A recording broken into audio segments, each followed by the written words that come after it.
Man, I can't believe My Hero Academia ended. My Hero has been one of those shows that's been ongoing since I've become an anime fan. And when you're an anime fan, you don't really experience an ending unless you read ahead the source material. They either never get a sequel or the rate at which they're coming out is much slower, especially when you compare them to their manga or light novel counterparts. So this might be one of the reasons the ending of My Hero Academia has hit me this hard, because when I witnessed the ending of Naruto, it wasn't far from when I actually caught up with the Naruto story. But MHA, I remember watching season 3 episode 4 as it came out and witnessing one of my favorite moments, which was Deku saving Kota from Muscular, and you've got that awesome soundtrack in the background. Man, was that an awesome moment. My Hero has been one of those big mainstream shows that has been alongside me since I started being an anime fan, and it feels like an end of an era because this anime had been a staple for so long. I know we've had like other endings such as Attack on Titan's ending and Mob Psycho 100, but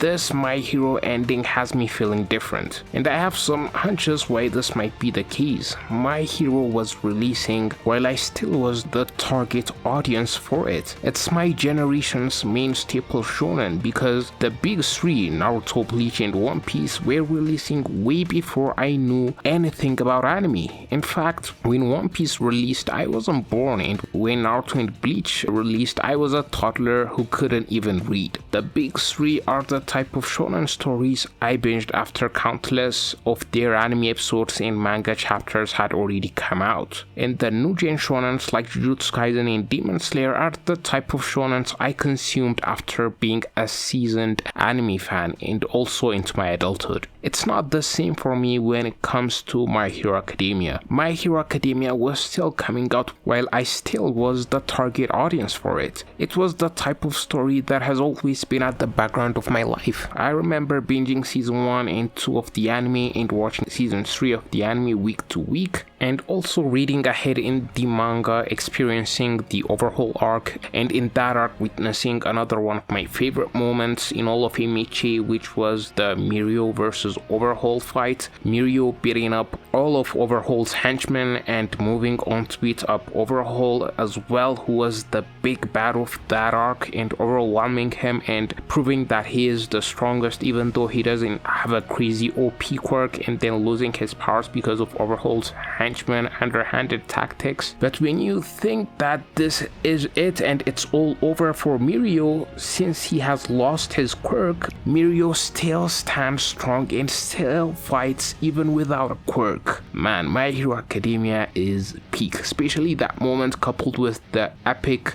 Yuki Hayashi soundtrack Resolved Action playing. Ladies and gentlemen, that's peak fiction right there. But that's not the only moment I love from MHA. There is a single storyline in MHA that always hits me in the feels whenever we visit it, and that is the Todoroki family drama. Man, where do I even begin with this? The whole thing with the Todoroki family starts in the sports festival arc, where we see Shoto, who resents his father to the point he doesn't want to use the quirk he inherited from him, and you've got Deku, who is set to fight him, and he encourages Shoto to use both his quirks through his strong words. And man, that episode was insane. The animation was so good that it birthed an entire fan base, but also it gave us an insight into the Todoroki family and how messed up they were. Endeavor during this arc appeared as a menacing, angry character, but nothing more. I had no idea where his character was going. And then you get the Camino fight between All Might and All For One. All Might loses his powers and Endeavor becomes the #1 hero, and from this point on we start seeing Endeavor self-reflect and try and understand what the #1 hero actually is, and through this his redemption arc begins, and we first get a real profound look at this during the last episode of season 4, where Endeavor fights the high-end normal. And I've gotta say, this is in my top 5 best moments in a match alongside the first Deku versus Muscular fight and Mirio fighting overhaul even without his quirk. That fight was so good because we know Endeavor is not as strong as All Might, and we know how All Might struggled against a normal when UHG was raided by the villains in season 1. So when Endeavor comes face to face with an even superior version of the normal All Might fought, the tension and stakes are high right from the get-go. And you also have this fight being broadcasted to the world, and you have Endeavor's children who have hard feelings towards him, by the way, worrying for Endeavor, and him getting struck down and getting back up and being assisted by Hawks and using Prominence Burn, and at the end of it all standing tall with the same pose as All Might in Kamino. Man, peak fiction strikes again. Horikoshi never misses when it comes to the Todoroki family. Also, another great Todoroki family moment that I loved was Dabi's dance during the Paranormal Liberation War arc. Dabi exposing Endeavor for how he treated his family to the whole world, and Endeavor standing still in shock, unable to move midst battle. That was a really good moment because at this point most people have theorized Dabi being Toya, and I've gotta say, the most I've cried while experiencing fiction was when I first watched Naruto and One Piece as a teenager for the first time. As an adult, nothing really has fazed me. That's until I watched season 7 and 8 of MHA and got to witness the conclusion of the Todoroki family arc. The most profound moment arguably in the whole of MHA happened for me during Dabi's final confrontation with Endeavor. Dabi is losing control and is losing his mind and is going rogue and is fighting with Endeavor, and during this fight we see ice form around Dabi's chest, and Endeavor witnesses this and is shocked. Dabi, the one who was deemed a failure because of his body's intolerance to flames, the kid who wasn't told you can do it like how All Might told Deku that he could do it and become a hero. Endeavor at this point realizes had he not given up on Toya, Toya could have went on to become a great hero, and man, that just broke me. And then you've got Endeavor trying to contain Dabi's flames, and the entire family shows up. Rei the mom, Natsuo the second eldest son, Fuyumi the daughter, the entire family shows up to contain Dabi's flames. In another hard-hitting moment, Toya sees this, he sees his entire family giving him attention and seeing him, and he internally says this is all he ever wanted. And man, my heart couldn't handle it anymore at this point, and Shoto also arrives and deals the ultimate move to cancel out Dabi's move, and you've got Dabi there all burnt up on the ground cursing his father with tears coming out. Man, this moment was heavy, and you also have Endeavor apologizing to every member of his family right then and there, and the thing I love about his apology is not everyone accepts it, like Natsuo. And I thought this was the end of the whole Todoroki family saga, but Horikoshi wasn't done breaking me. In season 8 we get the final moment where we are going to see the Todoroki family for the final time, and we have Dabi in a near death state where he is all burnt up in a sort of prison hospital where he is being kept alive, and we see the entire Todoroki family coming to visit him, and Endeavor says he'll come to talk to him every single day, the thing he should have been doing before things got away. Imagine Endeavor had come to Sekoto Peak as child Toya had wanted him to. This would have never happened, and you've got the rest of the family stating their faults in the whole matter, like how Fuyumi admitting she was intentionally passive when all the drama was occurring because she was afraid, and when this was happening the doctors monitoring Dabi says this is too much for him. Not only that, but we hear the heart monitor sound rising, and also Dabi's heavy breathing increasing as he hears his family, which tells us that Dabi is being touched by his family's words. And man, again, this was heavy for me. Then Shoto asks him what his favorite food is, but Toya doesn't answer, and right before they were about to separate,